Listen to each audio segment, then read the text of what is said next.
عوام کو آزاد کروں گا یا شہید ہو جاؤں گا، عمران خان کی سہیل افریدی کو احتجاج کی تیاری کی ہدایت۔ عمران خان نے سزا کے رد عمل میں کہا کہ توشہ خانہ 2 کا فیصلہ بھی ان کے لیے کوئی نئی بات نہیں، کیونکہ گزشتہ 3 برسوں کے بے بنیاد فیصلوں اور سزاؤں کے تجربے کے بعد یہ معمول کی بات ہے۔ عمران خان نے الزام لگایا کہ انہیں اور ان کی اہلیہ بشریٰ بی بی کو مسلسل قید تنہائی میں رکھ کر ذہنی اذیت کا نشانہ بنایا جا رہا ہے۔ ان کا کہنا تھا کہ جیل میں ہر قیدی ٹی وی دیکھ سکتا ہے، لیکن ان پر اور بشریٰ بی بی پر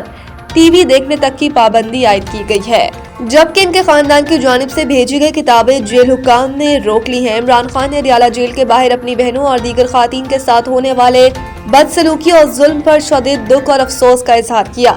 اور کہا کہ یہ رویہ اسلامی روایات اور اخلاقیات کے بالکل برعکس ہے۔ انہوں نے کہا کہ فوج ان کی ہے اور پاکستان قوم کی ہے، اور کسی پر تنقید ان کے نقطہ نظر کی عکاسی کرتی ہے، جیسے ماضی میں ڈکٹیٹرز پر بھی تنقید ہوتی رہی ہے۔ عمران خان نے وکلاء اور انصاف لائرز فورم سے اپیل کی ہے کہ وہ آئین کی بالادستی اور قانون کی بحالی کے لیے فرنٹ لائن پر آئیں۔